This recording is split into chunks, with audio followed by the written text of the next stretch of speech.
So we're going to look at not only today conflict and what it is and how it gets stirred up, but we're also going to look at how our personalities take a play in it. Now that D personality is called the dominant personality. So some of us know that. Typically a dominant personality are going to be those leaders in our organizations. And our Ds go, yes! They're the individuals that when there's a chaos or something going on, of conflict going on, they're typically those that are targeted and focused, and they're going, this is how we exit the building. Everybody get set, let's go. Our I personality within DISC are influentials. And our I's love that. The I is the main personality that thinks that they're like the best personality of the entire group. They're like, oh, you don't want to be anything other than an I. We're the best personality that's out there.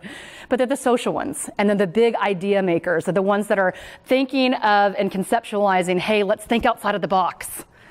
Typically, they're the ones that are going to start and be innovators. That's why they're so influential. Yet other personality types don't think so much that they finish their task.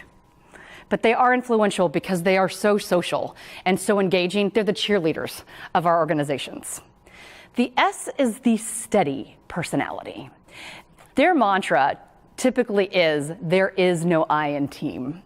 These team players want to make certain and consider how what we do when we implement anything is going to impact the rest of the team and the organization. Now, our C's are our conscientious personalities that are methodical in thinking and that truly are going to stop and think before they speak. There are analytical individuals. They love to measure results. They want to make certain that there are elements there. So as we get just a broad overview of those personalities, what no one is talking about and what no one is communicating is that when we interact with people, there's a dynamic element. There's already a conflict that takes place within that. Because when you put a room full of a set personality all together, eventually it's going to be too much. When they say all things in moderation, it's true, even when it comes to our psychology of communicating and our personalities. And here's why. If you put a bunch of high I personalities together in the same room and you give everyone a task and you say, okay, today you're just going to focus on how are we going to organize the office. All those I's are going to get together, and at some point during this discussion, our secondary personality is going to come out. Somewhere along the line, someone's going to say, excuse me, shouldn't we be on task here? Or, excuse me, shouldn't we be concerned about how we're impacting the use of this room and we're not getting anything done? What's the rest of the team going to do? They need use of the conference room. So our secondary personalities actually pop out anytime that we're interacting with people, and we don't talk about it when we talk about conflict. We don't talk about how our secondary personality actually impacts our interactions with others more so than our primary. Now, I think at some point or other, we've all heard that element of what we exude out to the world, we get back. So we're actually mirroring, if you will, our personalities. Have you ever noticed that when you are interacting with individuals, let's say you're getting ready to meet a brand new friend, and your friend says to you, you're going to love Beth. Beth is the most amazing person. She's sweet. She's exactly like you, and you're going to love her.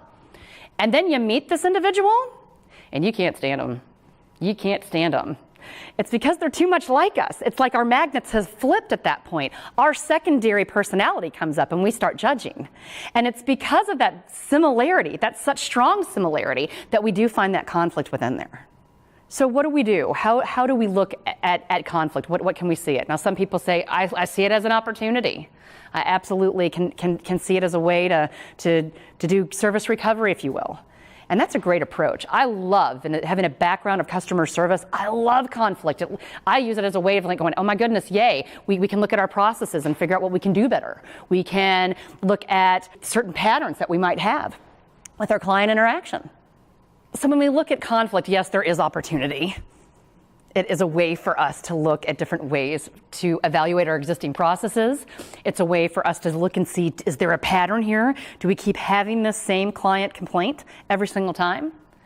But because I love the self-reflection of conflict, where I need to step back and ask myself, how am I reacting? Because there's a flexibility that we can find within that. So when we embrace conflict, it is asking ourselves, how flexible am I to be able to address it?